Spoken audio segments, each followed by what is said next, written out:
Good morning doctor സ്റ്റോക്കിലേക്ക് എല്ലാവർക്കും ഒരിക്കൽ കൂടി സ്വാഗതം. ഇന്നത്തെ ഡോക്ടർ സ്റ്റോക്കിൽ എന്നോടൊപ്പം ഡോക്ടർ ശ്രീകുമാർ. അദ്ദേഹം വിജയപുരം ഗവൺമെൻറ് ഹോമിയോ ഡിസ്പെൻസറിയിലെ മെഡിക്കൽ ഓഫീസറാണ്. അതോടൊപ്പം തന്നെ കോട്ടയം ജില്ലയിലെ ഡിപ്പാർട്ട്മെൻറ്റ് ഓഫ് ഹോമിയോപ്പതിയുടെ ജനിവിജയ പദ്ധതിയുടെ പ്രോജക്റ്റ് ഓഫീസറാണ്. അതെന്താണെന്ന് അദ്ദേഹത്തോട് തന്നെ നമുക്ക് ചോദിക്കാം.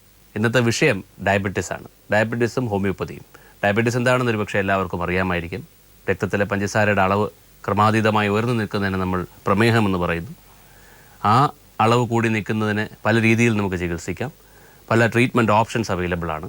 ട്രീറ്റ് ചെയ്തില്ല എങ്കിൽ ഒരുപാട് കോംപ്ലിക്കേഷൻസ് കാത്തിരിക്കുന്ന ഒരു രോഗാവസ്ഥയാണ് ഡയബറ്റീസ് എന്ന് പറയുന്നത്. ഒരുപക്ഷെ ശരീരത്തിനെ മുഴുവൻ ബാധിക്കാവുന്ന തരത്തിൽ ഉള്ള ഒരു രോഗമാണ് ഡയബറ്റീസ്. അപ്പോൾ അതിനെക്കുറിച്ച് കൂടുതൽ എന്താണെന്ന് നമുക്ക് ഡോക്ടറോട് ചോദിക്കാം. അതോടൊപ്പം ഹോമിയോപ്പതി എന്ന് പറയുന്ന വൈദ്യശാസ്ത്ര ശാഖ ഡയബറ്റീസ് ചികിത്സയിൽ എന്താണ് ഓഫർ ചെയ്യുന്നത് അതും അദ്ദേഹത്തോട് തന്നെ നമുക്ക് ചോദിക്കാം. Good morning doctor Sreekumar. Good morning. ഞാനിപ്പോൾ പറഞ്ഞു നമ്മുടെ വിഷയം ഡയബറ്റീസ് ആണെന്ന് പറഞ്ഞു. അപ്പോൾ ഡയബറ്റീസ് ഒരു പക്ഷേ എന്താണെന്ന് എല്ലാവർക്കും തന്നെ അറിയാമായിരിക്കും. ഞാനിപ്പോൾ പറഞ്ഞു രക്തത്തിലെ പഞ്ചസാര ഉയർന്നു നിൽക്കുന്നതാണെന്നൊക്കെ പറഞ്ഞു. എന്നാലും നമുക്ക് ലളിതമായിട്ട് അത് എന്താണെന്ന് പറഞ്ഞുകൊണ്ട് തന്നെ തുടങ്ങാം. രക്തത്തിൽ പഞ്ചസാര എന്തിനാണ് ആവശ്യം എന്ന് പറഞ്ഞുകൊണ്ട് തന്നെ നമുക്ക് തുടങ്ങാം. ആയിക്കോട്ടെ. നമ്മുടെ എല്ലാ കോശങ്ങൾക്കും പ്രവർത്തിക്കുവാനുള്ള ഊർജം ലഭിക്കുവാൻ ഗ്ലൂക്കോസ് എന്ന പഞ്ചസാര ആവശ്യമാണ്. നമ്മൾ കഴിക്കുന്ന ആഹാരത്തിലെ അന്നജം ദഹിച്ചു കഴിയുമ്പോൾ വിഭജിച്ചാണ് രക്തത്തിൽ പഞ്ചസാര കലരുന്നത്. പഞ്ചസാര നമ്മളുടെ എല്ലാ ഊർജ ആവശ്യങ്ങളും നടത്തുന്നു എന്നുണ്ടെങ്കിലും രണ്ട് കാര്യങ്ങൾ ശരീരം ശ്രദ്ധിക്കുന്നുണ്ട്. ഒന്ന്, എല്ലാ സമയത്തും നമ്മൾക്ക് ആഹാരം ലഭ്യമാകണമെന്നില്ല. ആഹാരം ലഭ്യമാകാത്ത സമയത്തും കോശത്തിൻ്റെ പ്രവർത്തനങ്ങൾ അനസ്യൂതം നടക്കേണ്ടതുണ്ട്.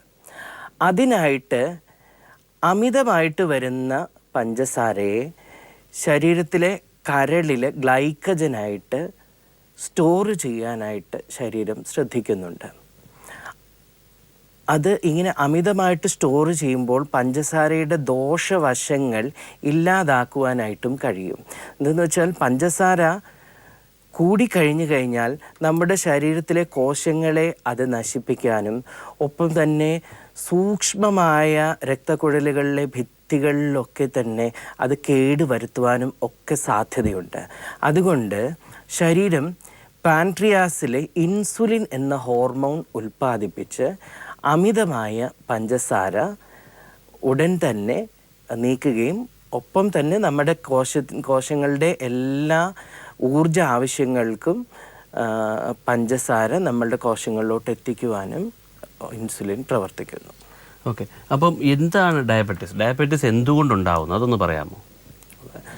നമ്മൾ ആദ്യം തന്നെ രക്തത്തിൻ്റെ സാധാരണ അളവ്, അതായത് ശരീരത്തിന് ദോഷകരമാകാത്ത വിധത്തിൽ ഏറ്റവും നല്ല രീതിയിൽ ശരീരം വർക്ക് ചെയ്യാനായിട്ട് എത്ര പഞ്ചസാര ആവശ്യമാണ് എന്നുള്ളത് നമുക്ക് ആദ്യം ചർച്ച ചെയ്യാം.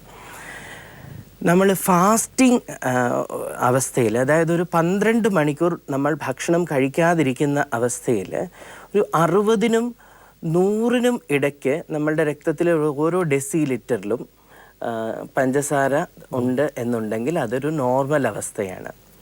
എന്നാൽ ആ 100 ക്രോസ് ചെയ്ത് കഴിഞ്ഞാൽ 100നും 125നും ഇടയ്ക്കുള്ള ഒരു അവസ്ഥയെ നമ്മൾക്ക് പ്രീ ഡയബറ്റീസ് എന്ന് പറയുന്ന ഒരു അവസ്ഥയായിട്ട് നമുക്ക് പറയാം. ഇത് ഈ പ്രീ ഡയബറ്റീസ് തന്നെ ആകണമെന്നില്ല. ചിലർക്ക് അത് വളരെ നോർമലായി ഒരു പ്രശ്നവുമില്ലാതെ, അവർക്ക് നല്ല പാരമ്പര്യമൊക്കെ ആണെന്നുണ്ടെങ്കിൽ അവർക്ക് ഒരു പ്രശ്നവുമില്ല, നല്ല എക്സസൈസ് ചെയ്യുന്ന ആൾക്കാരാണെന്നുണ്ടെങ്കിൽ അവർക്ക് ഒരു പ്രശ്നവുമില്ലാതെ കഴിയാം. ഡോക്ടർ ശ്രീകുമാർ, നമ്മളിപ്പം ഡയബറ്റീസിൻ്റെ സിംറ്റംസിനെ കുറിച്ച് പറഞ്ഞു, ഡയബറ്റീസ് എന്താണെന്ന് പറഞ്ഞു. ഒരു ഡയബറ്റീസിൻ്റെ ഇൻവെസ്റ്റിഗേഷൻസ്, ബേസിക് ആയിട്ടുള്ള 2 ഇൻവെസ്റ്റിഗേഷൻസ് ഡോക്ടർ പറഞ്ഞു. ഇതല്ലാതെ വേറെ എന്തെങ്കിലും ഇൻവെസ്റ്റിഗേഷൻസ് നമുക്ക് ചെയ്യേണ്ട ആവശ്യമുണ്ടോ, ചെയ്യാറുണ്ടോ ഡയബറ്റീസിന്?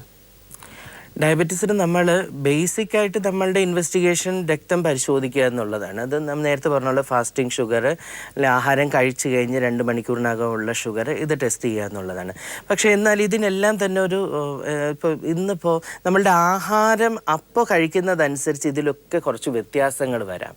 അതായത് ഇന്നിപ്പം ഞാൻ ഷുഗർ ടെസ്റ്റ് ചെയ്യണം എന്നുണ്ടെങ്കിൽ എൻ്റെ ഒരു പേഷ്യൻറ്റ് ചിലപ്പോൾ ഡോക്ടറെ റിസൾട്ട് കാണിക്കേണ്ടതല്ലേ, എന്നാൽ അതുകൊണ്ട് ഒരു 4-5 ദിവസം ആഹാരം ഒന്ന് കൺട്രോൾ ചെയ്തിട്ട് ആയിട്ട് നോക്കാം, ടെസ്റ്റ് ചെയ്തേക്കാം എന്ന് പറയുകയാണെങ്കിൽ ചിലപ്പോൾ അയാളുടെ വളരെയധികം ഒന്നും ഡയബറ്റീസ് കൂടിയിട്ടില്ലെങ്കിൽ അത് നോർമലായിരിക്കും. അപ്പോൾ അതുകൊണ്ട് നമുക്കൊരു 2 മാസത്തെ അല്ലെങ്കിൽ 3 മാസത്തെ രക്തത്തിലെ ഒരു ആവറേജ് പഞ്ചസാരയുടെ അളവ് അറിയാനായിട്ട് ഗ്ലൈക്കോസിലേറ്റഡ് HB എന്ന് പറയുന്ന ഒരു ടെസ്റ്റ് ഉണ്ട്. അത് ചെയ്യുന്നതായിരിക്കും കുറച്ചും കൂടി ഒരു ക്ലിയർ ആയിട്ടുള്ള ഒരു പിക്ചർ കിട്ടാൻ നമുക്ക്. HbA1c എന്ന് പറയുന്നത് ഒരു 3 മാസത്തിലൊരിക്കൽ അത് വേണമെങ്കിൽ ചെയ്യാം. അതെ, 3 മാസത്തിലൊരിക്കൽ. അതൊരു 5.6 മുകളിലുള്ളതാണെങ്കിൽ ഡയബറ്റീസ് ആണ് എന്ന് നമുക്ക് സംശയിക്കണം.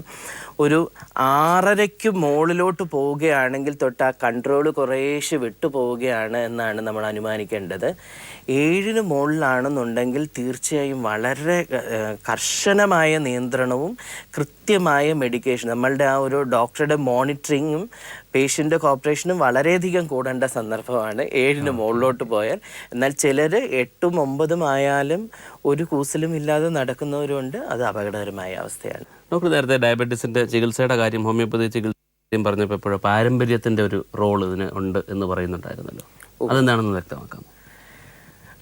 അത് നമ്മൾ ഡയബറ്റീസ് ഉണ്ടാകുന്നതിന് ആഹാര രീതികൾ മാത്രമല്ല, സ്ട്രെസ്സും ടെൻഷനുകളും ഒക്കെ ഒരു ഘടകമാണ്. അപ്പോൾ ടെൻഷനുള്ള നല്ല സ്ട്രെസ്സിൽ ജീവിക്കുന്ന ആൾക്കാർക്ക് ഡയബറ്റീസ് വരാനുള്ള സാധ്യത കൂടുതലാണ്.